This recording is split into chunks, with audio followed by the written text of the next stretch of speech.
Can you see on the back if it looks like it's... It's got a red light, yeah. Red dot's going. We're live. We gotta hurry up before the battery dies. Red dot it, red line it. My goggles are foggy. Who needs to see? Not this guy. Not important.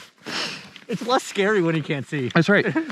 There's no anticipation of doing well. All right, where are we going? To the left of those pine trees? You see the two people down there? We're aiming for them. Oh, okay. So more or less that way. Ooh, guys, legs, you know. After my whole, trying to figure out where we're going. If you think I sound excited right now, you'd be right. This moment is something I've been looking forward to ever since we moved to Alaska. Skiing is one of my favorite activities, and the conditions on the mountain don't get any better than this. But my legs are shaking, and if you also detected a bit of nervous energy in my voice, you'd be right about that too. Still, this is what I'm here for, and I'm going for it. So how did I find myself here, perched on the side of an Alaskan mountain, facing avalanche danger, unknown terrain, and legs that are already fried from the uphill climb? Let's rewind the tape a bit to before I was exhausted and freezing. It's amazing what a text message and a short memory can do.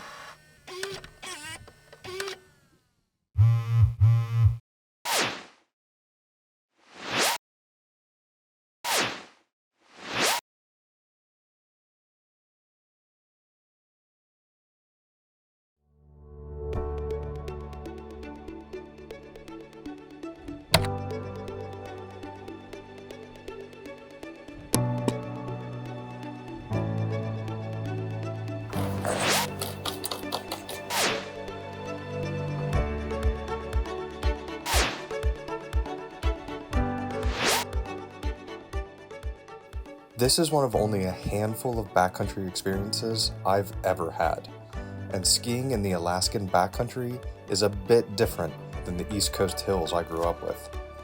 10 years of mild winters in North Carolina, away from any consistent skiing, hasn't exactly done my legs any favors, and my days of skiing fresh powder can be counted on one hand.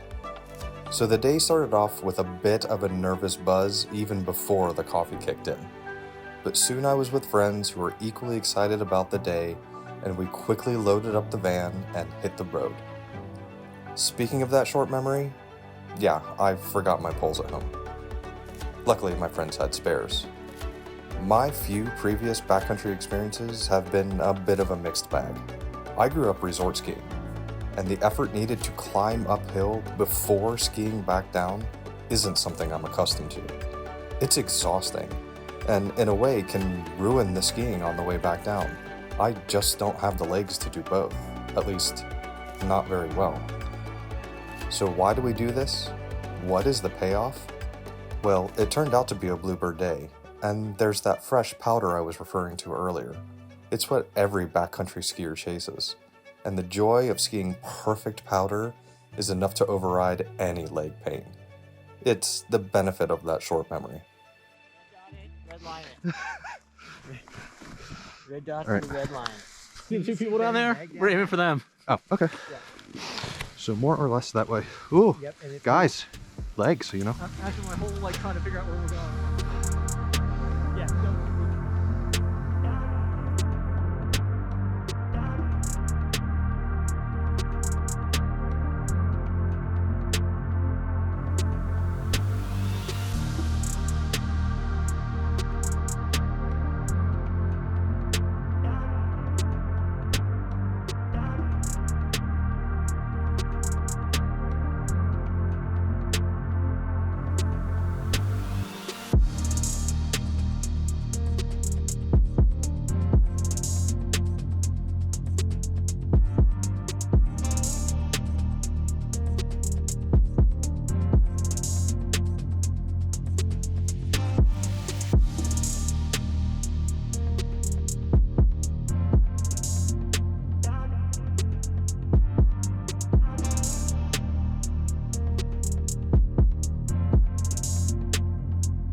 After that first amazing run through the powder, we had to go for a second.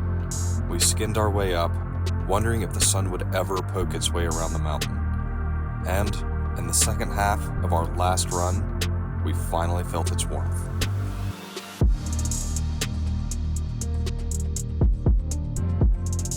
So why do we do this? Why do we put ourselves in this situation? The payoff is so worth it.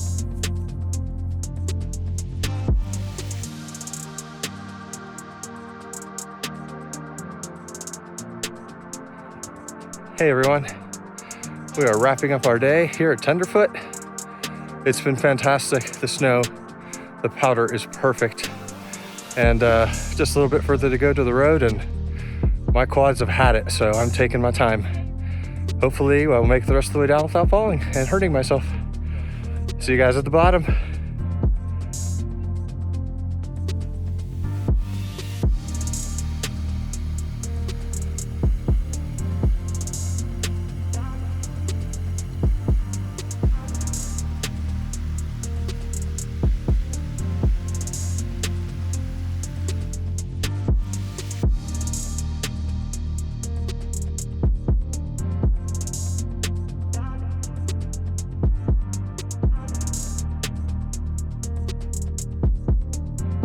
If we do our best to mitigate risk, have a bit of luck on our side, then we get to end the day happy. Today, we were able to do that, and it was one of the best days of skiing I've ever had. We were all thrilled with how the day went, and so we rewarded ourselves by stopping by one of our favorite breweries on the way home.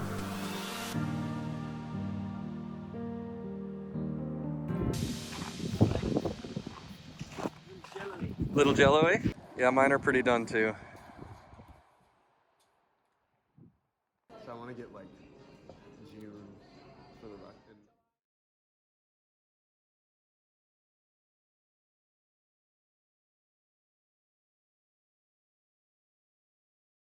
You guys, as I was editing this video, I realized maybe some of you don't know what backcountry skiing is.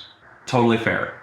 I also wanted to go over my kit because it's a little bit different than a regular resort ski setup. So the binding of a backcountry ski, just like a regular downhill ski, consists of two parts. In this particular setup, there's two pins here that pinch the toe of the boot, which allows it to act like a cross-country ski. So as you're going uphill, you slide forward, then you step, slide forward, and step. Just like a snowshoe, this actually has risers in the back. So as the terrain gets steeper, your heel doesn't have to go as far down, and it keeps it more level. Now the boot, this is a touring boot. This boot has two modes. One is basically ascent, which you flip this mechanism up, and it gives the boot flexibility. So as you're walking, you can move your foot around. Once you're done with your ascent and you decide you're ready to go back down, you transition. So you flip this down, and that locks the boot in place, which means as I'm leaning forward, going downhill, it keeps my foot and my ankle nice and secure. So the next part of the touring setup is using what are called skins. These are skins, and they have a sticky side and a side that slides, but just one way. So what you do is you take this, drape it over your ski, the sticky side goes against the bottom, and then what happens is, moving this way, moving forward on the ski, this just slides. Moving back, there's grip, and I can't really slide my hand. It's the same thing in the snow. And then you take them off. When you transition at the top of the run, you take these off, put them in your bag, you've got a regular ski. The other part I want to talk about is the additional gear you'll need to be in the backcountry safely. To start out, I have my helmet. You're skiing through trees, you're skiing near rocks, there's a lot of things you can hit, so helmet for sure. The big addition is a pack, and why you need a pack is for what's inside. There is a risk in the backcountry of avalanches. It just is. You're on a mountain, if the snow is unstable, it can come down.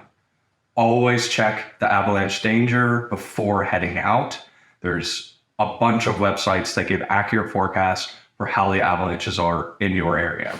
But despite your best efforts, sometimes you're just in the wrong place at the wrong time, and the worst happens. So we do our best to be prepared for life. So in this pack, I have a shovel. You have a probe that you can take out, and it assembles all into one, and assembles into one stick pretty quickly. And basically what you're going to be doing with this is sticking it down into the snow where the avalanche was, hoping to find a person. Now, how do you know where to look?